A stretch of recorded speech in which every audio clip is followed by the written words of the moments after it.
Hey guys, make sure to stay until the end. We want to share one good advice with you. That way you do not end up being stuck in the middle of nowhere and you don't end up spending thousands of dollars in future repairs.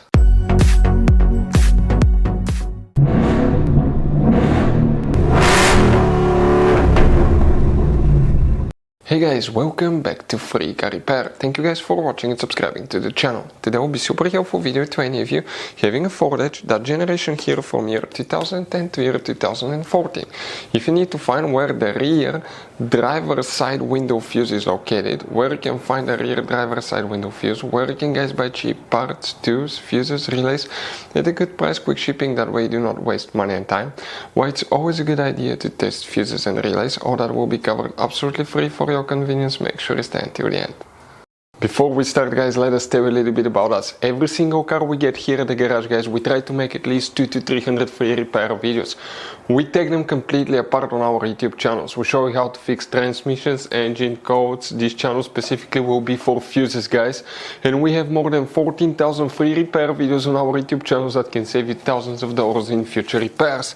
Now, if you need help with anything, if you're in the middle of nowhere guys and you need to find, let's say, the fuse on that Ford Edge for a fuel pump, for anti-theft system, alarm system, ignition codes, fuel injectors, anything like that, all you have to do, find the video on our channel, watch it in less than a minute or two, you're back on the road guys. So that's why we make these videos, to save you as much money and time as we can. So guys, for the rear driver's side window fuse on that Ford Edge, where we can expect to find it. If you own that generation Ford Edge guys, there are hidden fuse boxes that 9 out of 10 people do not know they even have them. We will recommend to check out the video on our YouTube channel about fuse box location on Ford Edge. For the rear driver's side window fuse, you need to open the door, the driver door on that Ford Edge. Come under the dash, that's your footwell compartment, parking brake paddle, hood open lever. Behind it on the left side you have a cover, remove it and you're going to find a fuse box with a layout like this one here. Before we continue, let's explain quickly why it's always a good idea to test fuses and relays.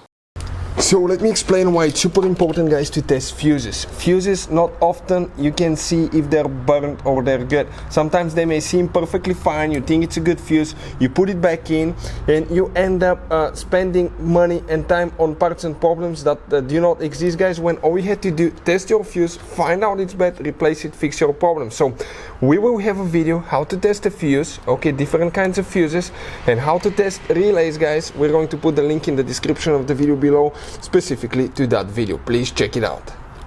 So guys, there is practically one fuse, okay, that controls that. We're going to talk about it now. If you want to check all the power windows fuses, including the front power windows, we have the videos on our YouTube channel if you need help with that. Please make sure to stay until the end. We want to share one good advice with you, that way you do not end up being stuck in the middle of nowhere like it happened to us.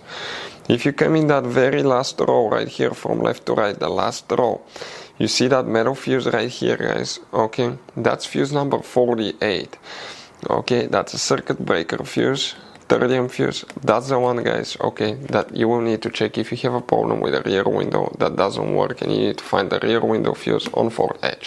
So guys, this generation Ford Edge has all kind of different fuses and relays. Fuses and relays that could be really hard to find, especially if you live in a small town, if you're in the middle of nowhere. One time we needed a replacement fuse, we couldn't get one, and as a result we were stuck there for a few days until shipment came. So we'll recommend to keep some of those spare ones in the glove box for a peace of mind, so that thing doesn't happen with you. We'll put a link in the description of the video below where you can get it from. Hopefully the video will be helpful. If you have any questions, don't hesitate to let us know. Thank you guys for watching and see you next time.